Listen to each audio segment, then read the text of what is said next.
مسیح یسوع کے عظیم و جلیل نام میں آپ کی سلامتی ہو۔ میرا نام پادری پروفیسر ٹونی ولیم ہے۔ ہمارے یوٹیوب کے گھرانے کے ایک فرد ہے جن کا نام ہے دائم کھوکھر۔ انہوں نے کہا کہ میرا نام پہلے ساؤل تھا اور خدا کے کسی خادم نے کہا کہ جس کا بھی یہ نام ہوتا ہے وہ شخص غریب ہوتا ہے، پسا ہوا ہوتا ہے، اس کے گھر میں خوشحالی نہیں ہوتی، اس کے گھر میں بہتری نہیں ہوتی، اس کے گھر میں یہ نہیں ہوتا، اس کے گھر میں وہ نہیں ہوتا، اور میرے گھر والوں نے میرا نام بدل دیا۔ لیکن جب سے انہوں نے میرا نام بدلا ہے تب سے میری زندگی بدل گئی۔ میں پہلے خداوند کے گھر میں جاتا تھا، خداوند کی پرستش کرتا تھا، عبادت کرتا تھا، لیکن اب میرا رویہ اس سے بالکل الٹ ہو گیا ہے اور اب میری زندگی بالکل تبدیل ہو گئی اور میری زندگی پہ اس کا مثبت اثر نہیں ہوا۔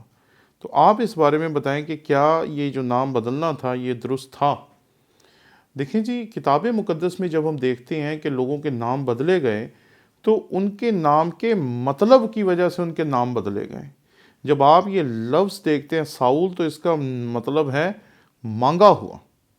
تو آپ جب اس لفظ کو دیکھتے ہیں تو اس لفظ میں میرے نزدیک کوئی قباحت نہیں ہے، کیونکہ میرے بہت سارے طالب علم ایسے ہیں جن کا نام ساؤل تھا اور جو بہت اچھی خداوند کی خدمت کر رہے ہیں، جو بہت خوشحال ہیں اور بہت اچھی زندگی گزار رہے ہیں۔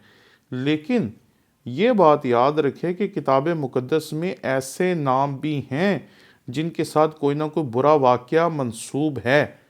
ایسے نام رکھنا میری دانست میں درست نہیں ہے جن کے ساتھ کوئی نہ کوئی غلط واقعہ منسوب ہے۔ مثلا یہودا اسکریوتی۔ اس کے بعد جب ہم پرانے عہد نامے میں جاتے ہیں تو وہاں آپ کو تمر نام کی خواتین کا ذکر ملتا ہے۔ تو وہاں آپ کو تمر دو ہے نا؟ ہاں، جب آپ پرانے عہد نامے میں جاتے ہیں تو وہاں آپ کو تمر ایک نام ملتا ہے جس کے ساتھ منفی واقعات منسلک ہیں۔ اس لیے ہمیشہ یاد رکھیں کہ جب بھی کوئی نام رکھیں تو کوئی نام ایسا نہ رکھیں جس کے ساتھ کوئی منفی واقعہ جڑا ہو، کیونکہ وہ ویسے ہی اچھا نہیں لگتا۔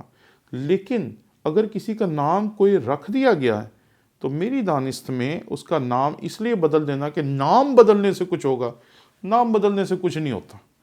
نام اچھے سے اچھے بھی رکھ لیں لیکن وہ لوگ کچھ نہیں کرتے۔ اس دنیا میں وہی ترقی کرتے ہیں جو اپنے خدا کی عزت کرتے ہیں، اپنے گھر والوں کی عزت کرتے ہیں، اور اپنے گھر والوں کی عزت کو بڑھانے اور اپنے خدا، اپنے مذہب کے نام کو اپنے سامنے رکھتے ہوئے جو اپنی زندگی اس دنیا میں گزارتے ہیں وہ ترقی بھی کرتے ہیں، آگے بھی بڑھتے ہیں اور بہت بڑا نام اس دنیا میں پیدا کر کے جاتے ہیں۔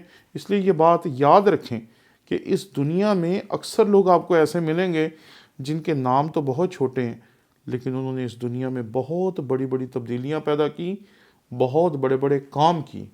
اس لیے یہ بات یاد رکھیں کہ ہمیں ایسے ہی نہیں کہہ دینا چاہیے کہ آپ اپنا نام بدل دیں، آپ کا سب کچھ بدل جائے گا۔ میں نے کرائم پیٹرول میں ایک قسط دیکھی، اس میں ایک شخص نے کہا میری قسمت صحیح نہیں ہے، میں جو بھی کام کرتا ہوں وہ غلط ہی ہو جاتا ہے۔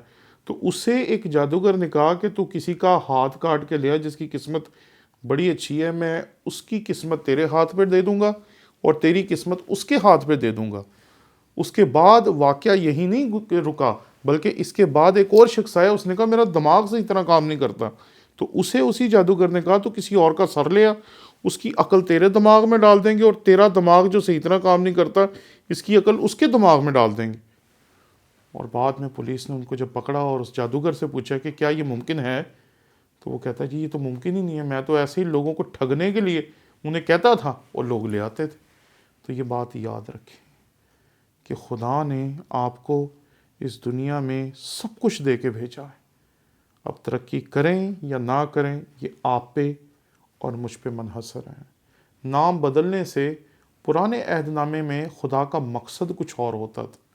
ان ناموں کو ذرا غور سے دیکھیں پھر آپ کو پتہ چلے گا کہ ان ناموں کا بدلنا جو تھا اس کا مقصد کچھ اور تھا۔ لیکن آج صرف کسی کی تقدیر بدلنے کے لیے، کامیابی کے لیے کسی کا نام بدلنا میرے نزدیک درست نہیں ہے۔ شکریہ۔